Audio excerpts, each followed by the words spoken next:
Well, you could have a valuable family heirloom tucked away in your closet and not even realize it. That's right. Heather Crawford recently received a quilt passed down for generations in her family, and she took it to Quilt Fest. I didn't even know this was a thing, but it's going on in Jacksonville right now. And she shares what she learned about that family quilt. So the last time I was home visiting my family, my mom pulled out of the linen closet these quilts that I didn't even know we had, and one of them has been in our family for 100 years. So we're here at the Quilt Fest to see what we can learn about them. Are they valuable? And maybe what you can learn about a quilt you might have at home. Let's see what we have. Ooh, it's a crazy quilt. It's made of velvets. Okay, you want to help me open that up? Okay, all right. Now, crazy quilts were very popular. They were a fad, and they really started in the late 1870s, and they were so popular that everybody wanted to make them.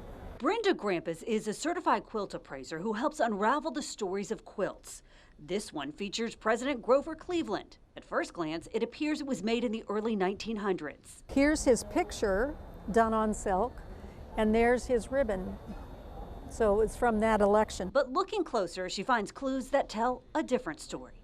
I'm seeing some things that are telling us that this was probably repaired in the early 1900s, but I think it was actually made earlier than that. We're seeing a piece that has oil painting underneath it, and someone has put on, very skillfully, put on another patch over the top. Because of the amount of embroidery that's on this, it's saying more like 1880s. So I think you have an older piece, and this is not made by the person that you thought it was. It's actually been made by someone before her time. The sentimental value is priceless, but what would a collector pay for it? Looking at this and the condition that it's in, I would say you're looking at about $400 would be the value of this.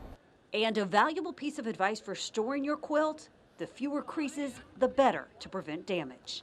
When you're folding your quilts, you should always look for a new line to fold it on, and they should be refolded about every 3 months. So my mom passed down this quilt to me, and I'll pass it down to my daughter. But one more piece of advice I learned: don't put anything on top of your quilt if it's in your closet, because that could actually make the creases worse.